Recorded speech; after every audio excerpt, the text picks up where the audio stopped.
원래는 우리 카자만카 씨의 차를 직접 타고 가려고 했는데 좀 약간의 문제가 생겼어요. 그래서 어쩔 수 없이 제 차량으로 이동하면서 좀 얘기를 나눠보려고 해요. 그죠. 오늘 좀 다사다난한 하루를 겪으셨어요. 네, 뭐 말로 전하고요. 말로 다 할 수 없지만 네. 일단 오늘 질문을 좀 몇 개 추려본 게 좀 카자만카 씨한테 이제 궁금해할 수 있는 부분들을 좀 많이 찾아봤어요. 네, 찾아보셨다고요? 직접 좀 찾아보고 네. 이제 주변인한테도 좀 이렇게 전문을 하고 했는데 네. 일단 대부분 이제 선수라고 하는 이미지니까 네. 대부분 뭐 데일리카 따로 있고 즐기는 펀카 뭐 따로 있고 이럴 것 같은데 어떠세요? 펀카라는 거는 없고요, 사실. 데일리카가 당연히 있죠. 음. 근데 데일리카라는 게 그냥 뭐 맨날 제가 타는 차 렉슨 스포츠고요. 네네. 그거 아니면 경기차. 그럼 예. 지금 현재 그 두 대만 가지고 계시는 거예요? 그래서 저 가지고 있는 거는 그 렉슨 스포츠, 그리고 제네시스 쿠페, 그리고 등록증 상으로는 그 이제 견인할 때 쓰는 차, 트레일러 트레일러까지? 있잖아요. 그것도 차로 치니까 그렇게 있는 거죠. 그러면 지금 렉스턴을 구매하신 특별한 이유가 있어요? 아까 저 하는 일들을 보셔서 아시겠지만 네. 뭐 버킷시트라든지 그런 부피 큰 것들을 날려야 될 경우가 많아요. 이동시키거나 네네. 그런 것 때문에 정말 처음에는 제가 그냥 RV1 탔었어요. 네. 근데 RV1 타다 보니까 실내에 짐들을 막 던져서 편하게 실어야 되는데 막 기스 같은 흠집 나는 거 신경 쓰이고 네. 그런 거 생각하다 보니까 스트레스 받아서 안 되겠더라고요. 그 그리고 좀- 일을 위해서 그냥 그렇죠, 어쩔 수 없이 예. 렉선을 선택하셨네요. 그렇죠. 그리고 경기장 가더라도 뭐 공구나 이런 것들을 막 때려 넣어야 마음이 편한데 편하게 일하고 싶은데 조심조심 올린다라는 게 너무 싫더라고요. 편하게 탈 수가 예, 없으니까. 그래서 그냥 정말 적재함이 따로 있는 이 트럭을 사자. 그래서 구매를 하셨다. 예. 정말 제가 약간 여유롭고 욕심대로였으면 저는 저걸 안 사고 랩터, 포드의 랩터 랩터. 그거 샀을 거예요 아마. 예. 좋은 차죠. 견적 받아보고 바로 2초 만에 알겠습니다. 안녕히 계세요. 예, 그렇죠. 그럼 어쨌든 구매하셔서 지금 이제 좀 소소하게 이제 튜닝까지 하셔서 타고 있잖아요. 그렇죠. 저는 차를 순정으로는 못 타요. 지금 그러면 이제 이렇게 해서 타보시니까 만족도는 어떠세요? 렉슨 스포츠요? 네. 만족도는 없다고 보시면 돼요. 예. 만족도는 없다. 예, 쌍용차는요 정말 쓰레기예요. 이거는 그냥 이대로 나가면 좋겠어요. 쌍용차는요 제가 여러 메이커의 차를 다 타보고 네. 그런 뭐 인스트럭터도 하고 있는데 네. 그래도 요즘 국산차들 현기차들 엄청 좋아졌거든요. 그렇죠. 근데 쌍용은 제가 보기에는 코란도 패밀리 시절에 머물러 있어요. 네, 정말로 가감없이 이건 그대로 얘기하고 싶어요. 굉장히 네. 직설적으로 팩트를 딸기시는데. 쌍용차는 쓰레기예요, 진짜. 진짜로 거짓말 안 하고. 그럼 만족도가 1%도 없다는 얘기인가요? 그래서 제가 튜닝으로 그 욕구를 해소하고 있는 거예요. 자세라도 잡자. 네. 음. 근데 이렇게 보면 돼요. 어차피 트럭으로 나온 차라고 생각하면 아쉬울 거 없어요. 네. 근데 이 차들가 처음 나온 컨셉이 포토로 나온 게 아니잖아요. 그렇죠. 네. 저는 포토를 뽑지 않았잖아요. 네. 네. 근데 포토를 타고 있으니까. 심지어 포토보다 못해요. 태어나서 쌍용차를 처음으로 샀는데요. 네. 앞으로 제 인생에 두 번 다시 쌍용차는 없을 거예요. 알겠습니다. 그럼 이번에 인제에서 네. 레스포츠를 이제 돌리기 성공하셨는데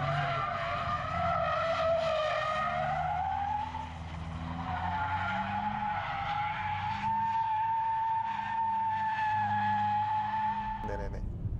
왜 하셨어요? 저는 그냥 일단 기본적으로 후륜차를 주면요. 일단 돌려보는 버릇이 있어요. 무조건 예, 무조건. 되나 안 되나? 되나 안 되나. 예. 근데 성공을 일단 하셨잖아요. 그죠, 했죠. 예. 어마어마했거든요. 그때 문제여시고. 예. 순정일 때는 안 됐어요. 예. 그래요? 순정일 때 제가 실패한 영상이 올라가 있어요, 먼저. 네네. 순정일 때 처참히 안 되고, 근데 그때 이제 차가 너무 크고 또 높아요, 차가. 무겁고. 그러니까 롤이 너무 심해서 뒷바퀴 그립을 잡을 수가 없어요. 근데 느낌상 될 것 같은 느낌이 들었거든요. 그래서 이제 제가 서스를 했죠. 네. 서스를 하고 갔어요. 그러니까 됐어요. 개인적으로 제가 봤을 때는 일반적인 드리프트 할 때보다 쾌감이 더 있었을 것 같은데. 맞아요. 예. 그래서 정말 그때 소리를 질렀어요, 안에서. 될 때. 예. 그러면 지금 다른 차를 이제 구매하실 계획은 없나요? 돈이 없어요. 돈이 없어서 그래서 쌍용도 아직 할부가 많이 남아있거든요. 예. 쌍용도 할부가 많이 남아있어요. 알겠습니다. 그 얼마 전에 제가 인터넷에서 이제 SNS를 통해서 한번 봤어요. 아, 네. 봤는데 직접 타보셨을 때 어떠셨어요? 아, 벨로스텐이요? 네. 그건 정말 가격 대비 성능비가 아주 훌륭한 차예요. 가성비에서 예. 그리고 되게 이제 가격을 떠나서도 저는 그냥 사실 차를 볼 때 가성비라는 걸 별로 관심 없거든요. 가성비는 그냥 이 차가 어떤 차인지 재미있는 차인지 아닌지 봤을 때 굉장히 재미있는 차였어요. 예. 사람들이 얘기하기로는 밸런스가 굉장히 뛰어나다라고 얘기들을 많이 해요. 후기들을 보면 느끼시기에도 그런가요? 뭐 그랬던 것 같아요. 특별히 이상한 건 못 느꼈고 타기가 되게 편하면서 즐겁고 느리지도 않고 그렇다고 아주 빠르지도 않고 정말 재밌게 탈 수 있는 차, 부담 없이 즐길 수 있는 차. 예. 그리고 일반 도로에서 승차가 나쁘지 않고요. 네. 경기장에서도 타기 편했고, 그러니까 그거를 두 개를 다 정말 이거를 타보면서 아, 현대차가 많이 좋아졌구나. 저도 제가 현대를 그렇게 좋아하진 않아요. 근데 뭐 좋은 걸 좋다고 해야죠. 예. 인정을 하시는 예. 거예요. 예. 그러면 출력면에서 보면 어차피 뭐 재원상 공개되어 있는 스펙이 있긴 하지만 네. 실제적으로 타보셨을 때 전혀 뭐 잘 나가요. 저는 뭐 아주 그렇게 공도에서 막 질주하거나 그런 성격이 아니라서 네. 제 기준에는 굉장히 잘 나가요. 예. 그러면 서킷에서 스포츠 주행을 하기에도 무리 없고. 네. 그러면 명백이 좋은 차는 맞네요. 좋은 차 같아요. 예. 그리고 그거 가격을 봐도 이 정도면 훌륭하다고 저는 생각을 해요. 예. 그럼 지금까지 젠쿠버를 많이 타셨잖아요. 그렇죠. 예. 젠쿠비 사실상 우리나라에서 네. 거의 1세대라고 봐야 되고. 그렇죠. 그럼 젠쿠비랑 비교했을 때 굳이 제가 봤을 때 비교할 성격은 차는 네, 완전 다른 차인데. 예. 그래도 굳이 한번 비교를 해보자면 네. 어떨까요? 제네시스 쿠페 때는요, 제가 타는 사람으로서 느끼기에는 스포츠카라는 것을 완전히 현대가 이해하지 못하고 만든 차예요. 봤을 때 주행 성능이나 하체 서스펜션 뭐 지오메트리 봤을 때도 완벽히, 그러니까 알긴 아는데 완벽히 이해하지 못하고 만든 차예요. 그래서 약간 튜닝할 부분이 필요하고 개선할 부분이 필요해요. 근데 벨로스터는 딱 제가 타보고 이제 차도 떠보고 다 봤지만 아, 이 차 이때는 그때와 대비 이제 10년 정도 시간이 흐른 다음 나온 차잖아요. 그렇죠. 아, 이제는 이 친구들은 알고 만든 차다 이거는. 완벽히 그 단점을 보완해서. 네. 그럼 개인적으로 차를 구매하실 때 좀 가장 중요하게 생각하시는 그런 부분들이 있나요? 저는 돈이 제일 중요해요. 가격? 예. 물론 그냥 못자한 소리기도 한데 가격 물론 중요하죠. 근데 그래도 차 외관을 생각 안 할 수는 없겠죠. 그러면 차 구매했으면 난 절대 이것만은 순정으로 못한다 하시는 거 있어요? 휠하고 서스죠. 휠서스 역시. 핸들은 어떠세요? 핸들 같은 경우에는 요즘 워낙 잘 나오고 또 제가 뭐 스포츠 주행하지 않는 이상 평상시에는 순정 핸들만큼 편한 게 없어요. 편하게 타는 게 좋다. 네. 주위에 보니까 의외로 카자만칸 씨의 팬이 굉장히 많았어요. 아, 그 의외인가요? 미친 건니 의외인가요? 왜 그런 근데 사실 저도 가끔 깜짝깜짝 놀래요. 이런 분들이 나를 어떻게 알지? 싶을 때가 있어요. 다들 드리프트를 하게 되면서, 그러니까 드리프트에 관심을 시작한과 동시에 알게 되는 게 자연스럽게 카자만칸 씨가 거론이 된다는 걸 알았어요. 그렇게 보면 카자만칸 씨가 우리나라 드리프트에 있어서는 그래도 한 획을 그은다는 게 저는 분명하다라고 보거든요. 객관적인 자료로 그렇게 증명이 됐다면 네, 겸허히 받아들이겠습니다. 네. 일단 저는 증명이 됐다고 봐요. 네. 그럼 본인의 생각은 어떠세요? 그러니까 저는 사실 뭐 그렇게 제가 한 거 있어 생각 안 하는데 네. 그렇게 제3자의 입장에서 그렇게 말씀해 주시면 저는 그걸 겸허히 받아들이고 더 정진하겠습니다. 알겠습니다. 네. 그리고 또 하나가 이제 가장 궁금해했던 게 드리프트를 시작할 때 네. 어떻게 이제 시작하게 되었나라는 걸 제일 많이 궁금해했어요. 아, 제가 어떻게 이걸 시작하게 어떻게 되었나? 드리프트라는 걸 시작하게 됐나? 그거는 조금 뭐 짧게 얘기할 수도 있고 길게 얘기할 수도 이건 좀 길게 있는데 설명해 주시면 좋을 것 같아요. 당연히 누구나 차를 좋아하는 사람이니까 드리프트는 알고 있죠, 누구나. 그렇죠. 이니셜D라는 만화도 있고 뭐 해외에서 경기도 있고 하니까. 네. 근데 저는 그 전에 그냥 전륜구동으로 온로드 레이스를 하던 사람이었어요. 네. 성적도 별로 좋지도 않은 그냥 그저 그런 좀 소위 말해서 경기에 자리 채우러 나가는 사람 정도였어요. 그냥 취미는 좋았어요. 즐거웠어요, 그게. 근데 이제 어느 순간 드리프트를 너무너무 하고 싶은데 당시만 해도 국내에서 드리프트를 하려면 일본 차가 아니면 답이 없었어요. 차 종이 일단. 현실상. 그렇죠. 근데 일본 차는 아시겠지만 산다고 끝이 아니잖아요. 그렇죠. 그리고 국내에 정식으로 수입되는 차들도 아니었고, 그러니까 애초에 제가 그거를 꿈을 꿀 수가 없는 영역이었어요. 그래서 그냥 하고 싶은데 이러면서 저는 그 당시에 이제 전륜구동으로 사이드 브레이크를 잡으면서 네. 그냥 리어를 흘리고 놀았어요. 그냥. 아. 네, 그렇게라도 대리만족을 한 거죠. 리어가 날아가는구나. 그러니까 쉽게 말하면 스핀턴. 네. 이것만 뭐 비 오면 막 날리고 막 그랬어요. 그냥. 그렇게 놀다가 제네시스 쿠페 드리프트 하는 차에 태어나서 처음 탔어요. 처음 탔는데 그건 있잖아요. 어떤 느낌이었을까? 태어나서 아이가 콜라를 처음 먹었을 때의 기분이랄까? 신세계를 보는 네. 것 같은. 아니 세상에 이런 게 있었나? 여태 난 뭘 한 거지? 아. 네. 그 잠깐 타봤어요. 원돌이 몇 바퀴 탄 게 다예요. 거기서 이제 훅 왔구나. 그래서 문막에서 서울로 올라오는 길에 바로 현대자동차 고객센터에 전화해서 저희 동네는 여기인데 가장 가까운 대리점 어디예요? 물어보고 바로 제네시스 쿠페 노란색 수동이요. 그러면 그때 구매할 당시에 네. 드리프트 해야 되겠다고 마음을 먹고. 아 미쳐 있는 거죠. 그때 이미 저는 그때 이미 이제 요단강 예, 건너서. 예. 이미 제 영어는 없었어요. 현대한테 팔렸어요. 영어는. 차를 받자마자 일주일 있다가 공업사 들어가고 그 다음 주에 또 공업사 들어가고 그 다음 주에 또 공업사 들어가고 왜 들어간 거예요? 계속 쳐박으니까요. 예. 아 연습하다가. 예, 할 줄 모르니까. 아. 그러니까 이건 뭐냐면요.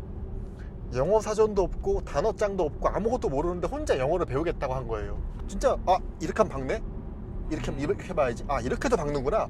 그럼 이렇게 봐야지. 이렇게 배웠어요. 독학으로 배우면서 좀 힘든 부분이 굉장히 많았을 거 아니에요? 그게 결국 사고 수리비 이런 것들이죠. 네. 차 뽑고 1년 정도는 거의 공업사 들어가 있는 게 반, 차 타는 게 반이었어요. 그러니까 공업사에서도 일주일 전에 수리해 줬는데 그 다음 주에 또 들어가니까 그 작업 반장님이 이거 지난주에 출고하지 않았나? 그러시더라고요. 그래서 내가 맞습니다. 근데 또 박았어요. 그 자리 똑같은 자리를. 이렇게 연습을 하시면서 얼마나 시간이 흘러서야 이제 감을 좀 잡았다라고 말할 수 있을 정도가 되셨어요? 그게 한 5년 정도 했을 때였던 것 같아요. 5년이나요? 네, 5년, 6년 정도에. 그러면 일반 드리프트를 하고 싶어하는 사람들이 네. 5년 정도를 한다라고 가정하면 네. 어느 수준 정도가 올랐을 수 있어요? 그렇죠. 제가 얘기한 거는 정말 딥한 부분까지 갔다라고 내가 이 정도. 정말 카메라로 찍을 때 내가 원하는 액션을 한 번에 만들어낼 수 있는 그거를 이제 5년 얘기하는 거고요. 그냥 정말 예를 들면 드리프트도 펀 드리프트가 있다고 치면 펀 드라이빙처럼 네네. 그 정도는 누구나 1년 정도만 하시면요 재밌게 타세요. 네. 좀 어느 정도 이렇게 컨트롤하면. 예, 다만 이제 연습 횟수가 중요하죠. 저희가 이제 많은 분들을 가르쳐 보는데 단기간 내에 빨리 실력이 오르시는 분들은 그만큼 연습을 많이 하신 분들이에요. 근데 어떤 분들은 막 5년, 3년 해도 실력이 안 느는 분들은 연습을, 그러니까 주행을 1년에 드리프트를 뭐 2번, 3번 이렇게 가세요. 그러면 알던 것도 다 잊어버리고 또 가요, 다시. 그럼 저번에 IDC 인터뷰 하실 당시에 그런 말씀 하셨었어요. 연습하는 것도 중요하지만 그렇죠. 잘해야 한다. 예. 그리고 제일 제가 조금 인상 깊게 들렸던 부분은 본인들이 와서 심지어 모니터링도 하지 않는다. 네네네. 근데 실제로 그런 분들이 많으신가요? 많아요. 예. 그러니까 그게 잘못됐다라는 건 절대 아니에요. 왜 그러냐면 실력을 좀 더 업그레이드 하고 싶은 욕심이 있다라면 네. 본인이 지금 어떻게 타고 있는지 내 자세가 어디가 문제인지를 분석을 해야 되잖아요. 그렇죠. 모든 스포츠가 그렇잖아요. 네. 자세를 분석해야 하는 게 결국 기본인데 그냥 그분들은 그 이상의 것을 가지지 않고 그냥 드리프트가 풀리지 않고 막 차가 리어가 흐르기만 하면 즐거우신 분들이에요. 그러면 뭐 거기에서 만족을 얻고 더 이상 불만이 없다 그러면 거기서 깨끗하게 해결되는 건데 그 상태로 경기에 나오셔도 계속 성적이 안 나오세요. 안타까운 거죠. 저 정도 시간에 저거보다 더 잘할 수 있는데 그 기왕 시합 나왔으면 성적도 잘 나오면 재밌잖아요. 그렇죠. 예, 그런다고 뭐 연습을 더 많이 하라는 게 아니잖아요. 제가 똑같은 연습 시간을 투자해도 더 잘할 수 있다.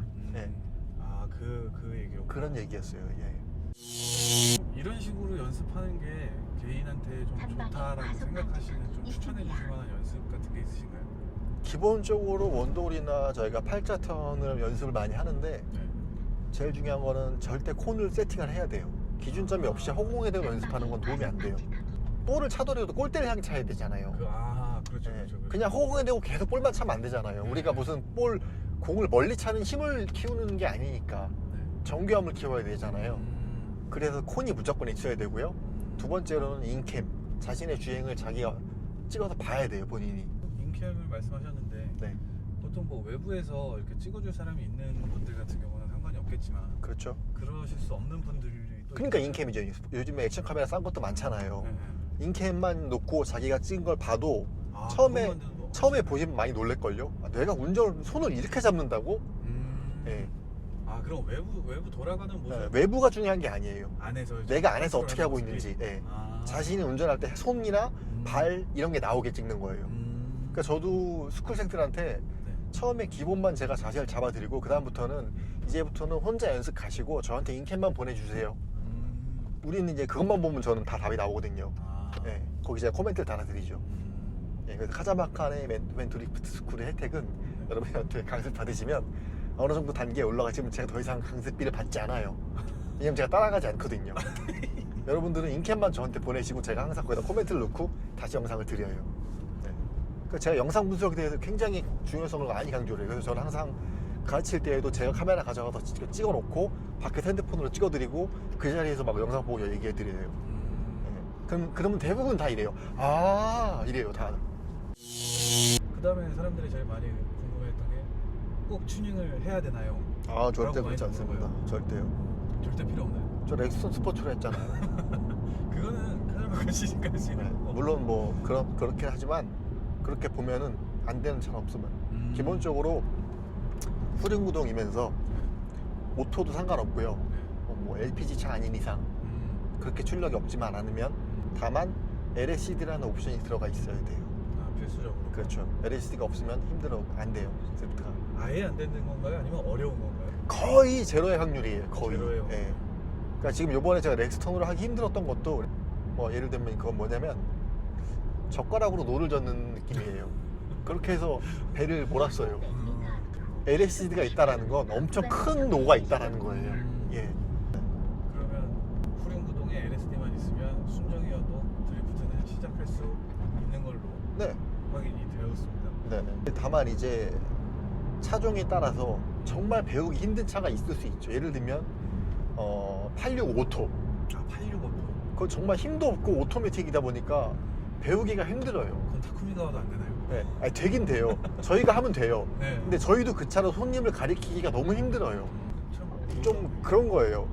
같은 시간 동안 배움의 속도가 너무 더디니까 저도 안타깝고 배우시는 분도 좀 힘든 거죠. 그러다 보면 몇 번 경험한 것들이 뭐냐면 재미를 느끼기 전에 본인이 지쳐서 포기해요. 아, 본인이 안 되니까. 예, 그러니까 안타까운 거죠.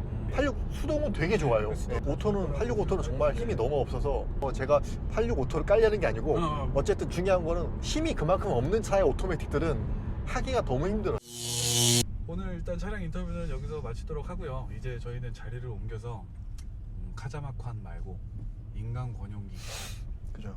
인간 권용기는 어떤 사람인가에 대해서 조금 더 심도 있게 얘기를 나눠보고 여러분들이 좀 더 많이 궁금해하시는 내용들을 풀어보도록 할게요. 네, 알겠습니다. 모르겠어요. 베이징의 대상이라서 드리프트 그때 차 멋진 드리프트 경기가 열리는데 내가 그날 경기장에 가지 않고 집에 있어. 나 약간 미국 쓰레기거든. 아 그래? 친구 같고요. 술도 제가 가르쳤어요. 밥 먹었던 사람 찍는 게 예의에 되게 끝난 거예요. 형 아니야. 나야. 진짜로. 아, 나 진짜 솔직히 짐작을 하고 있었어. 짐작을 하고 있었어. 나야. 짐작을 하고 있었어. 에이씨.